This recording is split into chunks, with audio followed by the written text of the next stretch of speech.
Hey, hello everyone. So today I wanted to showcase something which is very interesting and which I always wanted to see. How does the technology behind, if you understand the game of cricket, uh, the concept of LBW and the ball tracking really works. I wouldn't say this is an exact replica of this, but how do we envision something very similar in a very simple environment like Python to start with? The principal context or scope is using matplotlib to trace and do some of these calculations. There are three or four important factors when you're trying to um, have a ball placed at a particular angle at which it drops or leaves the hand, and the speed at which it is thrown, and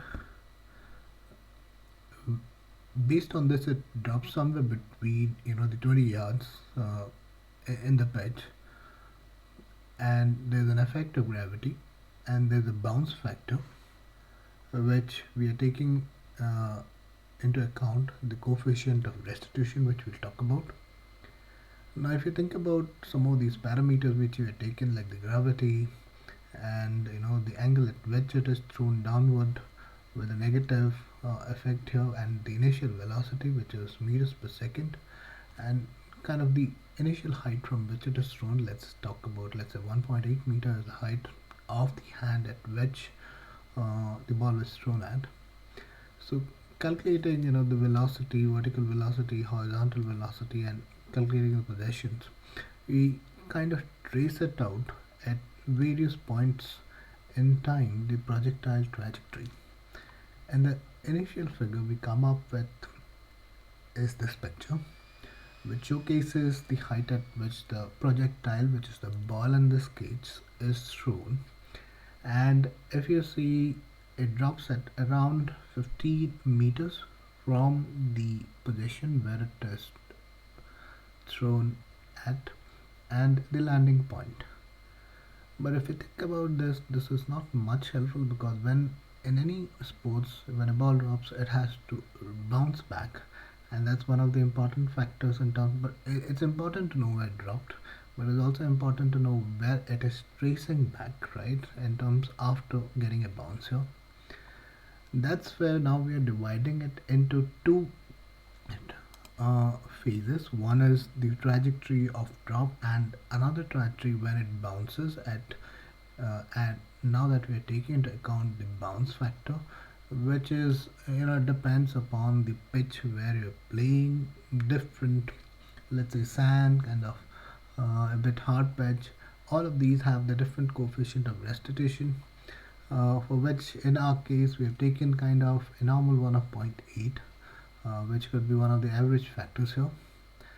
Now this is where we are dividing this into two areas to divide the trajectory, and when you come across and run this, you get now a very kind of neat trajectory of where the ball drops, which is as it was previously, and to the height at which it drop, you know, bounces back to. The red line is where the wicket would be in cricket, and now you can see at which height it places the ball at, and which could give us some approximation at the wicket point at which height the ball lands at. Now the other factor now is to think about, because if you see the above picture, it doesn't make a lot of sense in terms of the height and some other factors, because we have to see kind of how much the ball raises, and to also have it kind of a scalable. If you see this, it gives kind of a good approximation in terms of it landing somewhere in between middle and to the other point, and gives us a kind of a height approximation of the bounce in comparison to where it was ball at.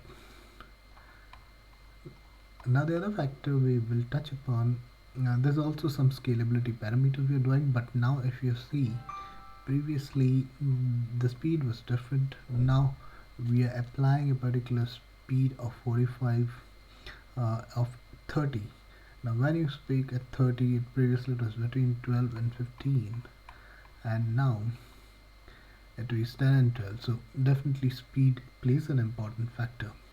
I think we can, this 45 could be an error. There's 30 meters per second.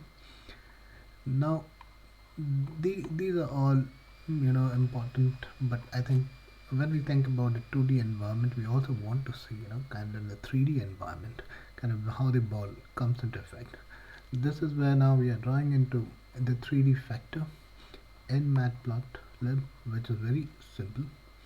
Now if you see here, this kind of the pitch and the ball drops from this height and it jumps to this. One of the factors here is that the height is in meters, but the step along the horizontal is kind of not very scalable, that's why it's showing a bit of a big factor there in terms of how we can represent it. Now we made some changes here in terms of the scalability factors, and now one of the other factors which we are bringing here is the wind, because eventually you'll always have some wind blowing here, and that's where we have taken a wind factor which is 1 meters per second, kind of a average kind of environment which you would face while playing cricket. Now if anyone who plays cricket sees this, the ball is kind of drifting too much here, and if that has to do with how the scalability has been here, and if you see it's kind of around in meters, which would be too much, and that's why we are seeing a large deviation here, which should be because we cannot scale in this particular dimension. So here we will be scaling it up a bit. Now if you see, it's still not much improved because of the similar factors here. Now we are improving the scalability here a bit, and so if you see the end result now, we are having some placement changes here, because previously it was the middle and now we have drawn it towards the left here. Now this is also something very similar in terms of some of the changes which have been happening. Now this is where I think pretty important, because we want to trace it or see it from kind of in the direction the ball was placed at, and this is an interactable one, so you can change the position here and kind of see where the ball dropped at. And if you see, there's a great swing here, if you can see, of the ball coming at certain angle here and rotating, and this is also very if you think about not that deviating in the legs compared to previous cases, it gives you a very good indication here. So some other changes we also make here in terms of making it like kind of having a ground environment to make it similar to your pitch, and bringing it to the central field and with a red dot to mark the ball. One of the factors here is that it directly traces your trajectory, so we are not able to see it in motion. So I think one of the steps would be, it would be very interesting and fun to see this in running phase, which we can do with one of the parameters which you can pass. And this is another effect which we are bringing a wicket into factor. So this gives us an idea when the ball is bowled, does it touch the wicket, kind of giving very similar to an LBW, but it's more complex than this very simple environment which we are touching about.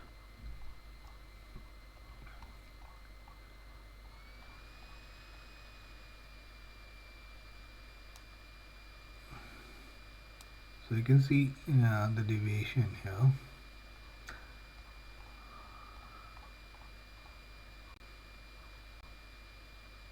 and here it's more to make a trajectory in the vertical direction where the ball is bowling it.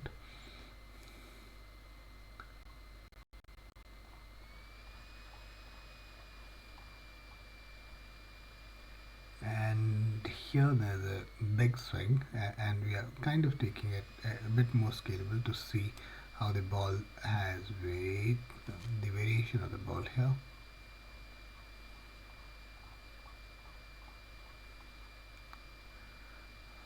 There's also along the similar lines, it's just we're trying about the scalability about it. Most of the code is self-explanatory, so you can explore it out.